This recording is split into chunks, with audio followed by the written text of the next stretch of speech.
So Elden Ring has been recently seeing a pretty big surge in popularity of its power scaling recently. And me and my friend Abyss here have seen a lot of misinterpretations about how strong these characters actually are. I think a video created by Damien McNeff does highlight quite a few of these misconceptions, and we'd like to address them and explain on how strong these characters actually are. Obviously, no hate to the original creator. This video is just meant to refute and illustrate certain points better. So with that, let's just get started. One of his first points is that the definition of stars can vary and be ambiguous in Elden Ring, and this is in reference to the star, Radahn holding back the stars. Me and Abyss do agree with this to some degree. However, for Radahn's case, I think the game just blatantly makes it clear that is in reference to the actual stars in the sky. Yeah, I think Estelle actually highlights this, even though he tries to differentiate Estelle's from like the celestial bodies that we generally call stars. But Estelle's moves are pretty like explicitly stated to consist of like miniature stars. He's stated to be like a malformed star made of like the remnants of stars, and like Estelle's actually demonstrate this, which he tried to differentiate Estelle's from the conventional stars we refer to. But Estelle's are made of the remnants of stars, are deemed malformed stars. Their moves are pretty blatantly stated to consist of like small miniature stars, which is visually very evident, as well as the fact that Estelle's and other users of gravity magic consistently make use of things like wormholes and black holes in some cases, which does lend credence towards the fact that these beings that are related to these things would be known as like stars in a more conventional sense, considering like, you know, the very obvious close ties. Yeah.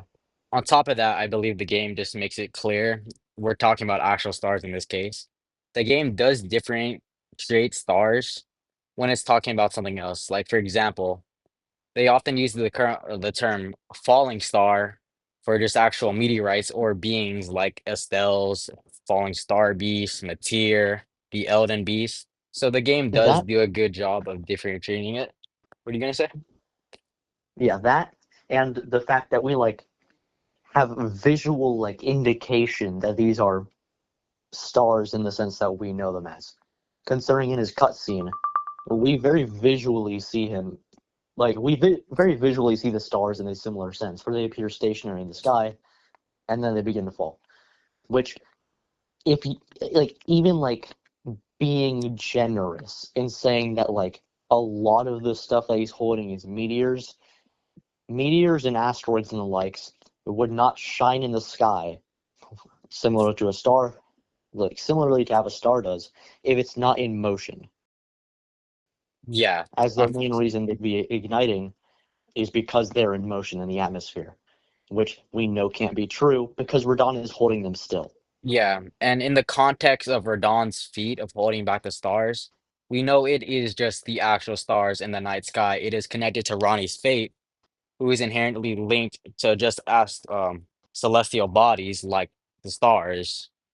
So there's not really much room for interpretation other than he is holding back the stars.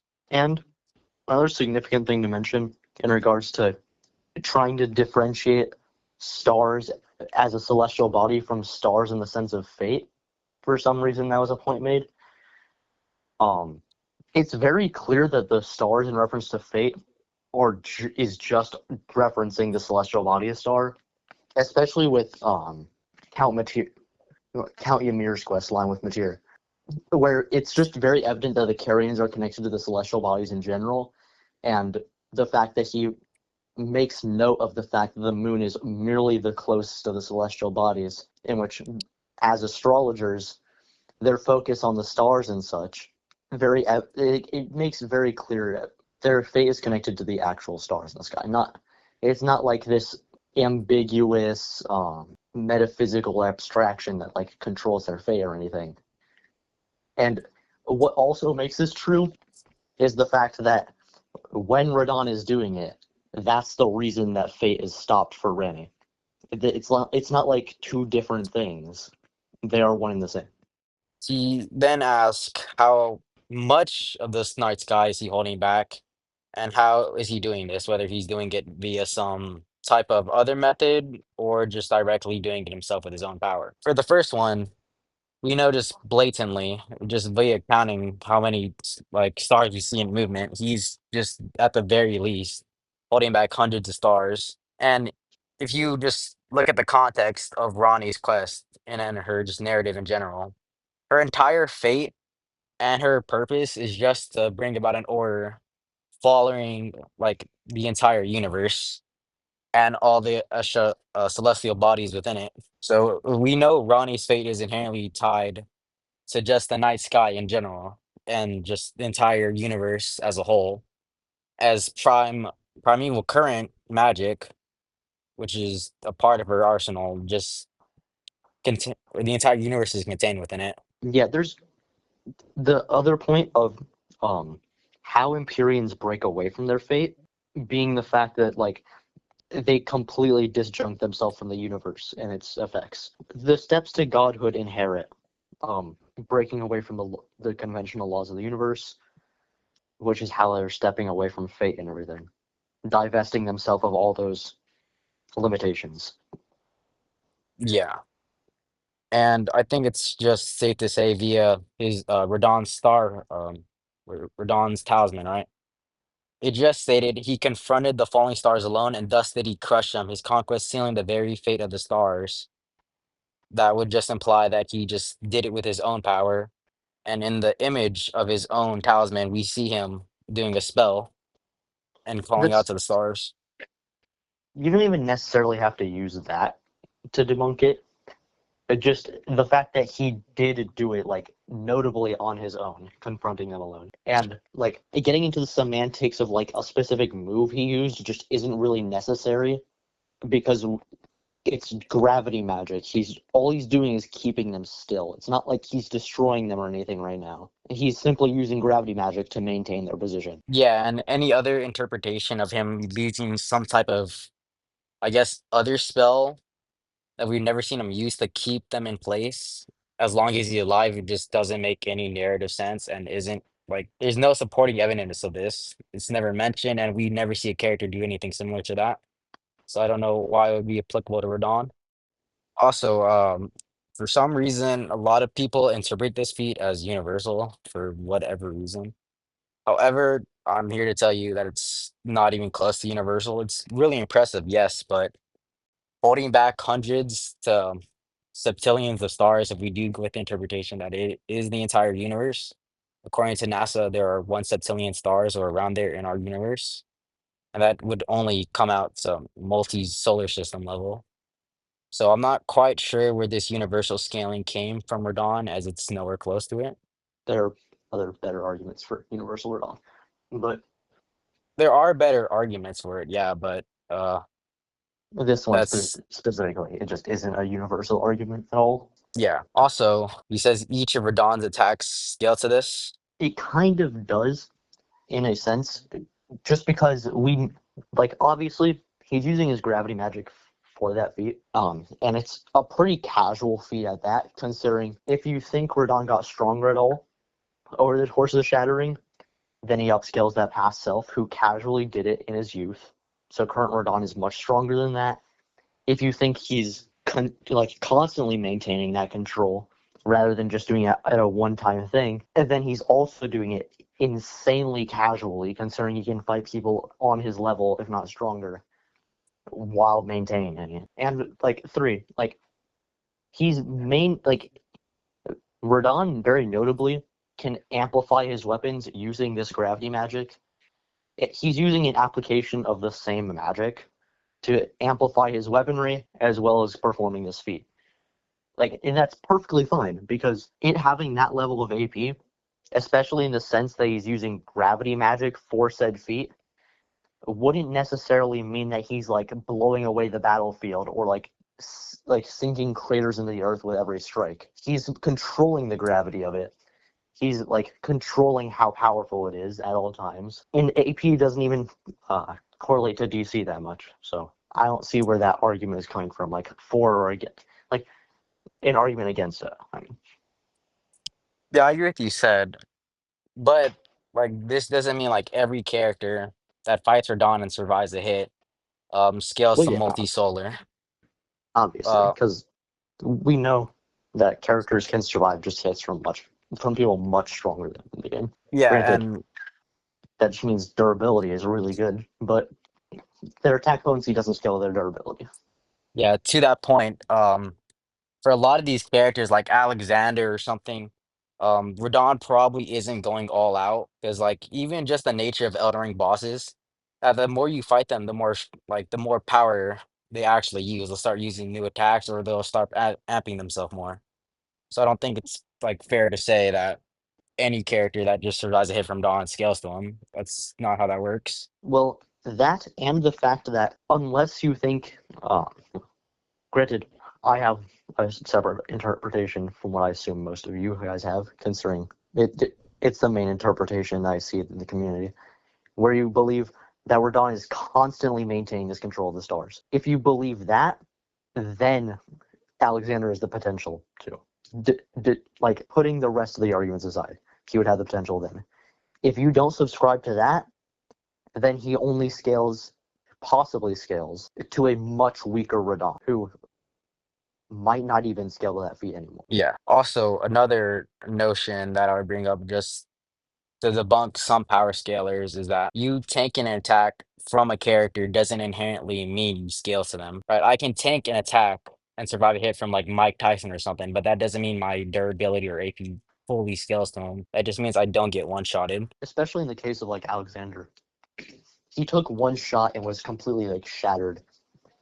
That's like arguing that he scales to Radahn and like pointing that out as like something that would be like silly or like outrageous to say that Radahn is this high in scaling. It's like saying that a gun is weak because I was like rolling on the floor bleeding out if it shot me. Like it doesn't make any sense. Alexander did not scale to the attack at all. He was one shot and went to hide. Yeah, like I can like there have been multiple cases of people surviving heights, like falling from heights of 100 feet, getting mauled by giant animals like tigers or lions, or people surviving gunshots, but just because they survived it, that doesn't inherently mean that they scale to it. Just for a real world example. His next point is he brings up how creating a crater in his intro against Melania is a contradiction to this notion. There's a big difference between attack potency and destructive capability, right? Our point brought up previously was Dragon Ball, for example. Like each time a Dragon Ball character punches something, that doesn't necessarily mean they're breaking the entire planet or anything. That's because their attack potency and destructive capacity are just completely different. Yeah. And another thing is Radahn's attack potency with his swords would be that high because of his gravity magic, because that's what his other feats are based on. Radahn's swords wouldn't be blowing away like a ton of land or anything, or creating craters, because their AP being that high is based off of his gravity magic. Making the swords the center of gravity is not going to make him like blow things away with each strike or anything. That's not how gravity works. And that's literally the only reason his AP would be that high to begin with. As well as, of course, the already aforementioned fact that AP doesn't equal DC. He then says that due to the light speed slash that Concert Radon forms, the Virus can only cap out at light speed. This is very likely a travel speed feat if you look at the actual move that Radahn uses that's referred to this. Um, Considering we also have numerous other statements for other moves in the universe being deemed light speed. Moonveil slash, the Dark Moon Greatsword slash, the Miranda Bloom incantation, the Miranda Flowers, they're all light speed, as well as numerous other things being such. And yet, an early game Tarnished still scales to them. Like, provably. It's not just based on gameplay. They do provably scale to some of these things, even as far as the very early game. So I don't see where the argument of Radahn capping out at light speed in a combat speed due to this, when it's just overlooking the numerous other statements made prior to this for being light speed. Yeah. And to that point, a lot of people misinterpret how Radahn's collapsing star, where he stopped all the stars, is massively faster than light. His family being astrologers and him having knowledge about the location of them is perfectly fine. That's a fine argument to make. However, it doesn't change how fast he is.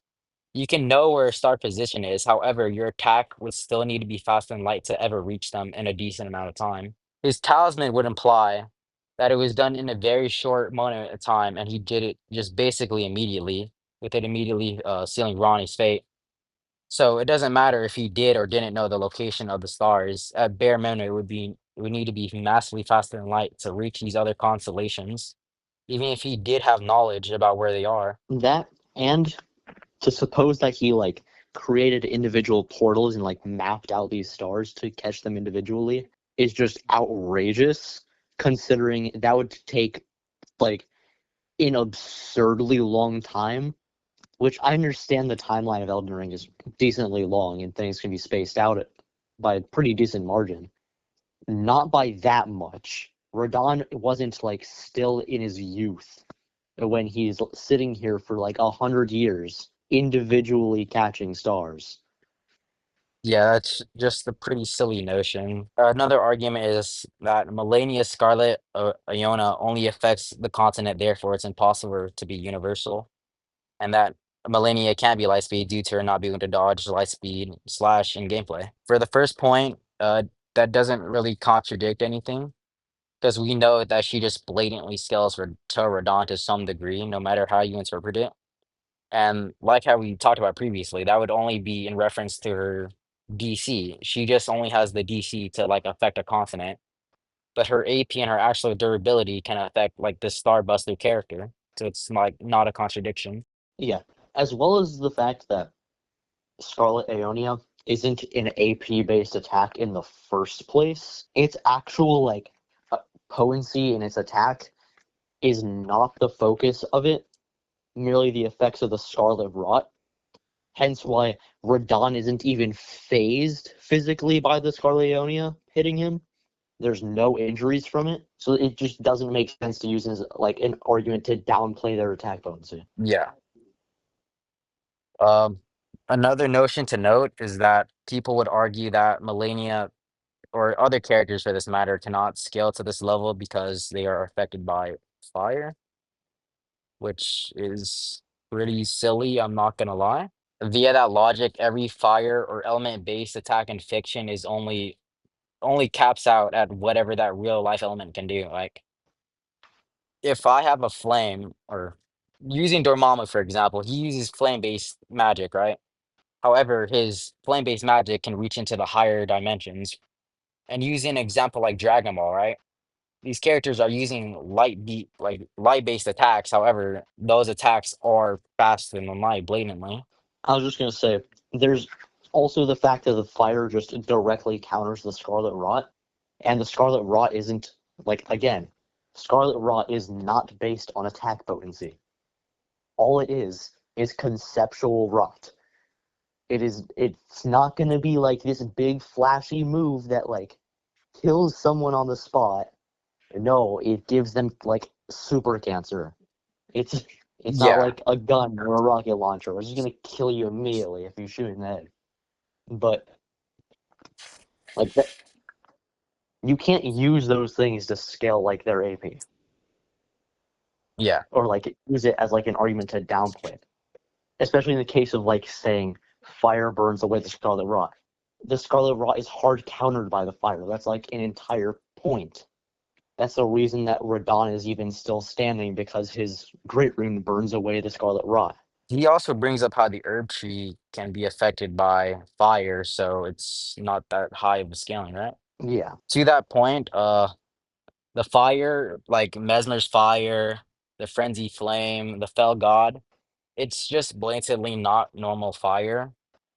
And this is just provable by it having the capacity to like burn souls or directly affect a structure that is just stated to be impenetrable. These types of flames are being amped by an outer god. It directly comes from them. right? And so just using that notion, it's not normal fire, it's being amped by a higher dimensional entity, right?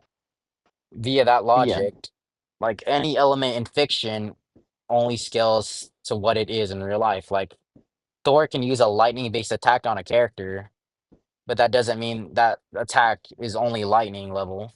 It would just logically be higher if it's getting amped by a magical source. like the Fel God's Flame is very notably sourced by an outer god. Like Yeah, it's like pretty consistently not normal ass fire.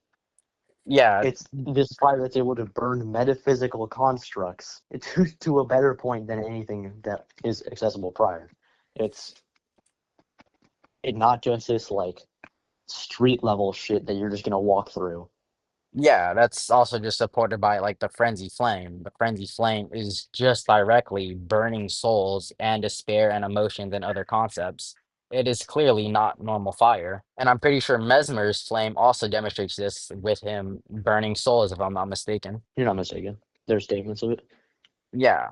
So all these types of magical fire are just blatantly, clearly not normal fire and wouldn't be limited to the real world version of it. This is a common trope in fiction, so I don't know why this is only applicable when Elden Ring does it. Something you brought prior that we didn't go over because you brought up in tandem with something else was Melanius not scaling the light speed slash. Oh yeah, Um, that's gameplay. it's purely gameplay. Yeah, like in cases like this, using the gameplay to determine which character can do what against another character is pretty disingenuous, right? Because I can have a Yeah. troll from Lingrave, then I can have a troll from like Shadow Tree that's the same type, and it can just one shot the previous troll. But in lore, they don't actually like have a massive power difference. Tree Sentinel blocks the Elden Beast attack. Like, DLC, Divine Beast solos the land between. I don't know. That's all I'm pretty saying. easily too, for the I don't most know. part. I don't know, man. Either it's got fodderized by like That's Fire Giant wannabes. that solitary night in like the stairwell room near the beginning of the DLC. Oh yeah, he just solos Radahn because He he's harder and rocks has more their HP. shit. Yeah, but Yeah. like on a serious note, using gameplay for that isn't the best because the intended purpose is to fight the player, not each other. So some aspects would not be attributed, right? Because for certain bosses or certain enemies in general, like for example, the beastmen that we fight in Limgrave is much weaker than the ones we fight in Farum, but that's just due to like a leveling mechanic and a gameplay standpoint to match our own level. And on to like the next argument. So like Godfrey. Saying Godfrey can't scale high because he died to characters we don't know is not a good argument, like at all. Um, you don't know where those characters scale. We don't know who those characters are. Saying that they're like fodder just because we don't know who they are is likely going in the uh, path of an argument of ignorance. These characters can be like anywhere scaling wise. Like it's not limited to just building level fodder. And in the case they're killing a character that's consistently on a high level, they're likely just scaling high in the first place. They don't like you're not going to bring up anti feats or like any inconsistencies with that because these are characters we don't know shit about. They're just affecting a character that we do know shit about, and that character is very consistently at this higher level. Yeah, we have like no context behind the scene. And to that point, I would like to mention that we don't know what happened. For all we know, Godfrey could have just let himself be killed by these characters because he didn't have a worthy opponent and Siraj is still on him. I'm not saying that's objectively the right answer, however, that is a possibility. So no matter how you argue it, that it's not an anti-feat. Or he did it after getting the guidance of grace back, so he could go back to the lens between. Um, Call, something like that. there's also the fact that he was on a like endless war, just fighting everything. He'd run out of stamina eventually. Like Yeah, exactly. It could have been like one of the weakest characters, not the weakest. like an extremely nerfed, weakened version of Godfrey that they managed to beat, which wouldn't be an anti-feat for obvious reasons. Yeah, like the feat, like the anti-feat isn't even an anti-feat. It has unknown context, and you're discrediting alternative interpretations, which is just fallacious on multiple different levels. And then saying he can't have immeasurable speed because he took the whole game to show up. That would just be travel speed related, not combat speed. Godfrey, for one, yeah, it's just travel speed. Characters can have combat speed that does not equate their traveling speed at all. Like, we can fight in the Storm Beyond Time. That doesn't mean we're like running around the lands between going that fast. Obviously. Like, the feats still have meaning. It's just you're using this as like a debunk for things that it just isn't applicable to. Yeah. Saying that the Storm Beyond Time can't grant our character immeasurable speed due to it just like granting a bunch of other characters immeasurable speed is not a debunk at all. Like, all it does is upscale other characters, which you can like you can not be fond of that, sure. It doesn't stop it from being true. For two, most characters don't even remotely scale to it at all. Yeah, only like The the only top character, 15 characters in the verse scale to it. a little more than top 15, just not Or in even that ballpark. remotely everyone. Like, the only characters that scale to it are like probably top 25, top 30. That isn't like inherently inconsistent either. We have other infinite speed, immeasurable speed feats. For some reason, a lot of people also claim that Renala and her dimension that she creates is an illusion. However, I don't think there's actually any proof of this. For one, her dimension acts nothing alike to other illusions we see, like whether it be illusionary walls, the mimic veil that you can put on yourself, or things like box, illusion tree. For all these illusions, you can just blatantly hit it once or damage it in some type of way, and the illusion will dispel. With Renala's dimension, you can just physically interact with it and attack it, and nothing happens to it. Law of regression also states that it reverses all types of mimicry, and you can use it in this dimension, and it is not affected whatsoever. It being a physical dimension is also just supported by the game, with you being able to create physical manifestations of objects with your magic. And we see glintstone sorcerers do this all the time. For Renala being an illusion, that's just blatantly not true. She has her own HP bar and she can physically damage the tarnished, which wouldn't be the case if she was an illusion. We already know that characters can create manifestations of themselves or other characters. We see Morgott, Moog, the Bellbearing Hunter, and even the gold version of Godfrey do this. So I don't think it's a jump in logic to say that uh Ronnie, who is one of the best sorcerers in the game, would be capable of recreating her mother.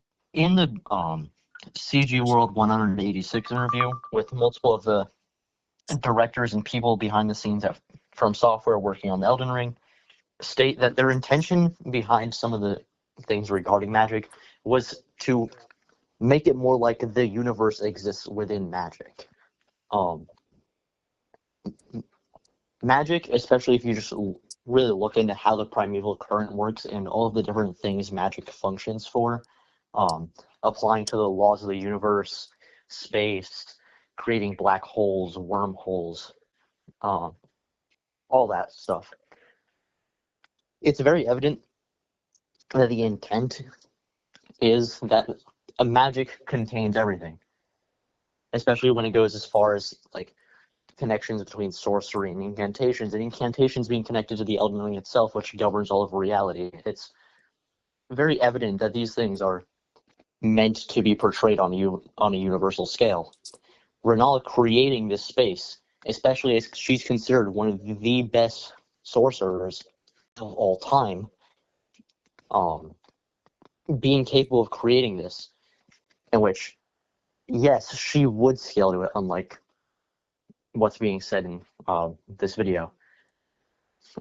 Because while he did say um, that Renala doesn't scale to this, as it's merely Rani's creation, That just isn't true, because the entire point of her doing so was to create the majesty of Renala's night anew, basically. So it's literally just bringing Renala back to her prime for the sake of fighting the Tarnished. It's not illusory, as we well, not illusory in the conventional sense, as Lotu's already went over. Renala scales to it. It is universal on a likely infinite three-dimensional scale, but depending on your interpretation of what defines a universe, as Lotu, I believe, has went over in other videos, it could even be argued to be four-dimensional on its own, in which to like go further on the point of glintstone sorcery, implying that it is a physical manifestation rather than simply an illusion, is the weapons and such we generate with magic, even in as far as glintstone sorcery goes, which is the baseline for Rani and Renala's magic as a whole. It creates these things that can be described as illusory. Our swords and such are see-through. They aren't completely physical, man. They aren't completely physical in the way that we can see through them. They have this like spiritual presence of sorts, but they aren't like a constant in the world. It's not like energy that cannot be created or destroyed. It's not that type of substance, but it is a physical reality. Um, it can be described as illusory, even though if it's not in the conventional sense, which is kind of what goes hand in hand with Renala's dimension. Yeah, and to that point, to further back up it not being an illusion, the whole purpose of the manifestation is to protect Renala herself. If it was an illusion in the sense that it cannot damage or kill a person, then there's no point of having it, as anyone could just escape it and kill Renala directly. And Oh, she just does create that dimension. It's stated by Ronnie herself that she conjures the night. And we know that magic and your life force are just directly connected via Radahn. And even gameplay wise, with a character, when they die, stop using their magical attacks. And when this illusion of Renala is defeated, that I mentioned also disappears. So they are just directly coordinated or correlated. oh, and if it was just an illusion, our tarnished would just be walking to the bookcases and shit. We'd just still be sitting in the library, Yeah, it's running not into like like a the Genjin children. suit. We'd just be running around hitting the uh, bookshelves. The children would still be attacking us. Yeah, and we'd Renala probably would, we'd walk over Renala. and Renala not being like Rani does this against Renala's knowledge. Renala's just gonna sit here thinking we're stupid all of a sudden, Yeah, and she just just running around. yeah. Also, I don't think being a puck, I didn't mention, really debunks anything, as if you're physically manifesting something in that pocket dimension, then it really wouldn't matter what it is. A pocket dimension can still be infinite. Yeah. Oh, also another point to argue to support it is just like the universe and a 4D construct is that the primeval current exists within, or the universe exists within the primeval current. So if you interpret it as an actual universe having a space and time, then it would just be universe plus. And Renala's dimension is arguably creating a different time space, if you want to argue that, because you can enter the academy with it being daytime, midnight, or just nighttime or afternoon. But no matter what, the fight is always going to take place at night, which you can use as supporting evidence for it to be a different time space. So his next point is going over Placidusax's storm, which he misconstrues it pretty badly. Like not to like say he's like bad at dimensional scaling or anything. It's just the way he interprets it is based entirely off of, for one, a poorly translated statement, which isn't the actual, which isn't like the actual meaning of the statement as far as the original Japanese portrays, but it's just wrong in context as well. So Placidusax in context is going to this separate space to commune with the outer gods, who he's even admitted that the Greater Will and even Elden Beast can possibly scale to be higher dimensional beings. So that would just entail like already that there's an implication that he's entering a higher dimensional realm to commune with these beings. But besides that, what I meant by the actual translation meaning something different instead of the localization portrayed in the English version of Elden Ring, the original the original context is referring to it as the chasm of time, implying multiple space-time existing around it, which entails higher space that contains these space-times, which is implicit of higher dimensional space, in which Placidusax scales beyond time as a whole, existing in this higher dimensional realm, creating a storm. So it's like highly consistent that Placidusax is creating this higher dimensional space, the storm itself, not the space it resides in. But he exists beyond time, which isn't a debunk to it being transcendent to time, considering it can fit both interpretations in this context. The translation implies that he's existing in a space that is existing beyond time in a transcendent sense, and that realm is still accessible by grace, which also further implies higher dimensionality for other characters. But we'll get to that as a different point. And yes, other characters like Bale scaling to this is not inconsistent. Bale scaling to it and Egon in turn scaling to it isn't a debunk to the notion that it scales high. All it does is scale the other characters high. And it's not like it's inconsistent for Egon to be super high in scaling. He doesn't have any direct scaling to many other characters. Like, he can be super strong just fine because it's not like he's losing or fighting random bums. He's basically primarily only fighting Bale. And the Tarnish scaling to it, making everyone else scale to it in gameplay, it just isn't accurate, considering that's purely gameplay. And if we're going off of that logic, then this random Albinoric on the street can scale to Consort Radahn or Elden Ring Radahn because we can punch them and they don't die immediately. It's poor scaling, considering gameplay doesn't always match lore, especially in Elden Ring, in which we become this insanely powerful being, and yet these random bums can still survive our attacks, which wouldn't be consistent at all. Even your logic doesn't agree with that. Yeah, and to that point, we know gameplay doesn't always match the actual lore because let's say you're fighting Khans or Radahn and you summon Ansbatch, you can beat him and he can survive the fight, right? But we know lore-wise that he just does directly die. And to further support Placidusax Storm just being higher dimensional, the universe is arguably a three-dimensional space with a a temporal one, right? However, Placidusax can still not communicate with these outer gods even in a universe that does have a fourth dimension. So he needs to ascend higher to actually communicate with these outer gods, which in this context would only mean he's just jumping dimensionality. Also, we know the greater will is just blatantly a higher dimensional being, as it just exists in the beyond, with the beyond being just beyond the universe, which has a time space, which bare minimums means these outer gods, like the greater will, are 4D. Okay, the next point is the fact that America seemingly can't manipulate causality or reverse said concept due to her not doing it to reverse Godwin's death or the shaman genocide. Now, in one of these cases, it's nonsensical to even claim she can reverse it to begin with, that being Godwin's death. Godwin's death was done by destined death itself, which is a piece of the Elden Ring. Uh, America's control over causality doesn't inherit her being able to just reverse the effects of the Elden Ring itself. That's contradictory to every notion within the game. Like, she can reverse causality without being superior to the conceptual nature of the being that she's subject to, in this case.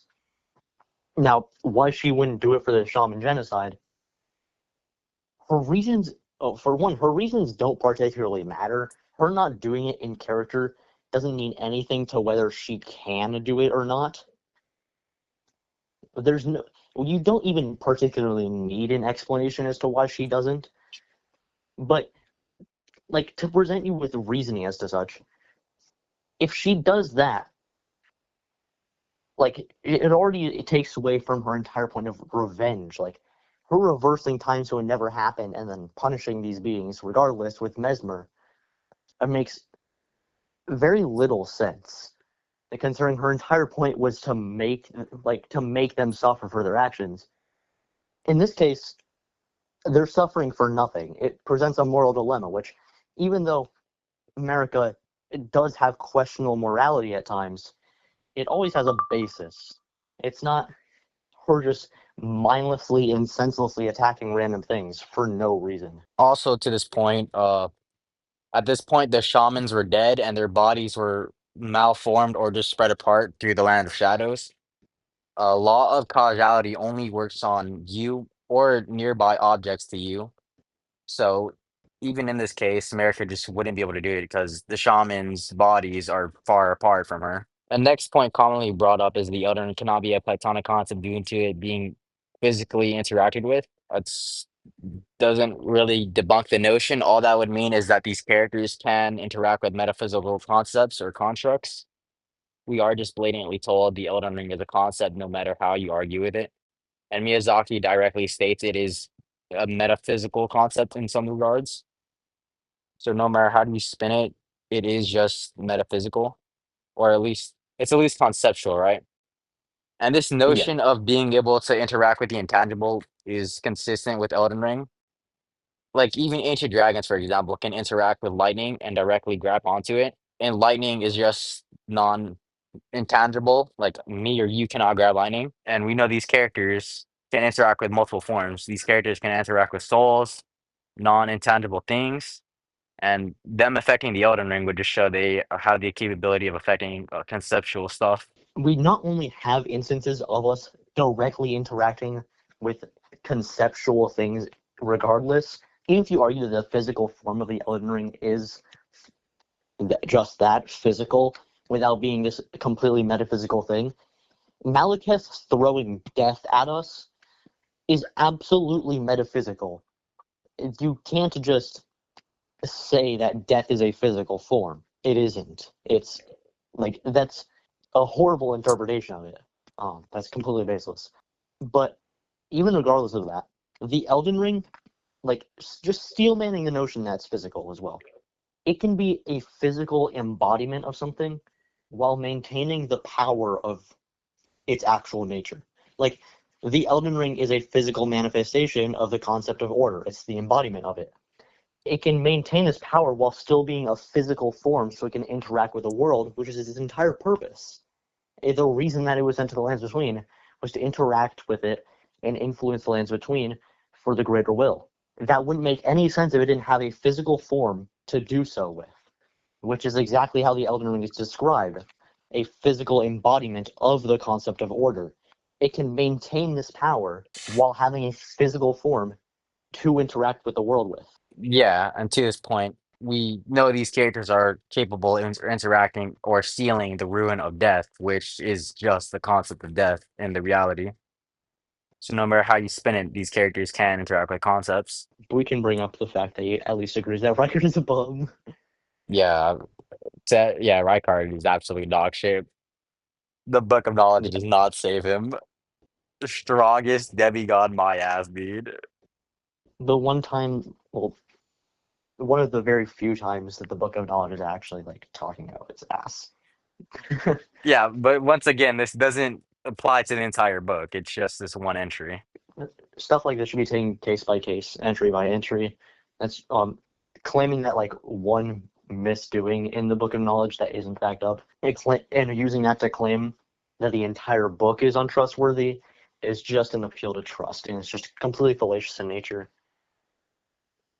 No, no, Especially considering the book is consistently backed up by the fact that it's licensed by From Software. Miyazaki is interviewed within its contents multiple times, is like aware of its existence, and has likely read it himself to overlook it, considering he discusses it near the end of the volume 2. of the book. So like all of these things just make zero sense as to why like the Book of Knowledge shouldn't be usable. But Riker's a bum. That's what we're talking about now. Riker No, sucks. no, the Rykard agenda must continue. That's our number one No, priority. Riker sucks. Rykard is strongest demigod. He will ward the entire planet trust. The only thing Anyways, funny about Godric is just there it the is. state that Godric Narrative, yeah. exists. Anyways, from now on, these aren't points he illustrates. However, they are common points me and Abyss here have seen regarding Elden Ring debunks. So these aren't his actual points, but I mean, it'd just be better to go over them while we're here. One of these points is that in gameplay, the Tarnish can die to falls, so therefore he does not scale high. However, if you've just played the game, we know this isn't the case. The first enemy we fight is the Rattatan, which just blatantly leaps like 100 feet in the air and takes no damage from it, right? And then we can fall off the cliff after beating the Gratisine, and we can survive it and land up to where we meet Melina. And this is even backed up later in the game with Tatches kicking us off, and we survive it, which is at least 100 foot fall. And in Satrina's arena, right? The only way to get to her is by surviving the like 200, 300 foot fall, and we take no damage from More that than that. again. That's Yeah, that's more than probably at that. least like half a kilometer. It's Yeah, it's a very long fall. You're falling for like a at minute least straight, like and we don't take a 30 seconds, single, if not longer. yeah, we don't take a single point of damage from it. So both all these notions combined would just prove that we don't die to fall damage in game or in lore. The game just directly shows us it with cutscenes and even gameplay. Like even in gameplay, it also demonstrates this. With going to Bale, you literally need to fall into a chasm to reach him. And even if you don't want to use the tarnish for somewhere whatever reason, we know that other enemies can just do the same thing. Like for another example, the first troll we see jumps 100 feet in the air and falls and takes no damage from it. And then again, Radahn falls from the upper atmosphere. yeah, we see Radahn fall from the other atmosphere, which is obviously faster than just normal falling as he's flying and he catches on fire and he hits the ground and he takes no damage from this, right? And we can survive this own attack. We can survive an attack by like a 30-ton big ass man falling at like hypersonic speeds and we can survive that attack. So the notion of us dying to fall damage just makes no sense from a gameplay wise, lore wise, cutscene wise, and from what we see from other characters. Another one is that the Tarnish is weak because he is a normal human. I don't know where this argument comes from, but it is quite silly. I mean, I guess with that logic, Wally West is fodder because he's just a normal human with super speed. Well, obviously he isn't a normal human, but the point still stands. Being a human in fiction doesn't inherently debunk you to being a normal human on our reality. We just see this throughout fiction entirely. And we know this especially isn't the case for Elden Ring because we blatantly see and perform feats that are above normal humans, right? Like tanking Radahn directly falling from the atmosphere is above anything a normal human can do, no matter how you argue it. We fight the fire giant, who has a multi-ton steel pot or a steel plate. He can slap us with it, and we can survive it, which is bare minimum, like building levels of kinetic energy. So no matter how And you argue it, we aren't a normal human, and this is backed up how the game actually functions, right? We are human, yes, but we have like a super or Elden Ring has a energy system akin to like Naruto, Bleach, Dragon Ball, or whatever in the form of magic, which we use magic directly to amp our stats, it boosts our attacks or use abilities. So I don't know why the exception is only being made for Elden Ring when it clearly has a magic system. my favorite normal human, the guy that has immortality, kills gods, um, has a system where he like progressively increases in strength, like to a nigh infinite extent over just fighting people normally. Has pieces of a metaphysical construct boosting him. You know, On can top of control that, causality. on My top of that, favorite, he pretty my absorbs the favorite normal human. demigods we beat. He quite literally is absorbing their essence and can gain their powers and everything. That's my favorite. That's my favorite fodder character in fiction. But Even like, steals their real, drip. what's up? Said he even steals their drip. He steals the drip and everything, yeah. So if you want to make the argument that the Tarnish doesn't scale this because he's a human, even though we see him perform better feats and has his own magic system in verse akin to like chakra or ki, like I just earlier, then I guess you would just need to concede that Krillin, Naruto, and all these other characters are just normal human level, even though they have feats and a power system that gets them to this level. I don't know. I saw a fucking silly argument And where the Tarnish doesn't scale to the characters he beats. that shit. No, no, like unironically, I saw someone argue that Placidusax beats the Tarnish because he isn't a necessary boss we have to fight. I mean, even if you can see the notion that we don't fight these other characters, Elden Ring, Radahn just blatantly beats the fuck out of Placidusax or all the other Remembrance bosses, so it doesn't really matter. Going over everything he said, like claim by claim, the debunks to the notion of Elden Ring being like a somewhat strong to even very strong in some cases verse just don't line up not only with their own not only with their own logic, but just like actual things present in verse to disprove the notions that they're presenting. Like, not to be rude to anyone claiming these things for this content creator himself, but like it does come generally from a place of ignorance, which isn't to say anything negative about like intelligence or anything. It's just a lack of knowledge of what they're talking about. Yeah, like obviously no hate to the creator or anything. If don't send hate to people who actually believe this. I mean, we're all people at the end of the day, just be a reasonable human being. But we just have blatantly universal to higher dimensional feats with light speed to immeasurable speed, which doesn't get contradicted even by the gameplay. So I don't see why there's much contentions for this. And even like, or I forgot to mention, there's this one thing I forgot to mention. The content creator does state that faster than light isn't a thing. However, that just blatantly isn't true in fiction. Like a point he bring up earlier was like Dragon Ball, for example. Dragon Ball has multiple fast and light feats. They don't jump from speed of light to immeasurable speed or infinite or wherever you want to scale Dragon Ball. In fiction, being faster than light is a common thing. So I don't quite understand where that notion is coming from. But yeah, and generally, Elden Ring is a really strong verse. Even if you don't want to believe our higher end arguments are like universal or fifth dimensional, at bare minimum, these characters are like speed of light to star level in the form of Radahn.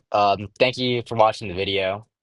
If you made it this far, which I'd be surprised as this video is extremely long. Big thanks to Abyss for coming out and helping me on this video. It's no problem. And if you do want to discuss or see our high or actually look into the arguments more detailed, me and Abyss's Discord server will be open. You can always just come discuss it with us. We'd always be free to do it, right? But just don't be a dickhead in the comments. I mean, it's a Powerscaling a fictional verse. There isn't necessary for that. A lot of Powerscale get shit for doing this, but I mean, your normal average person also does it when they hear the term Powerscaler. So just don't be one of those people. The Discord is open again if you just want to talk to us, be a part of a community, or want to discuss the takes personally. But yeah, with that, just enjoy the video and have a good day.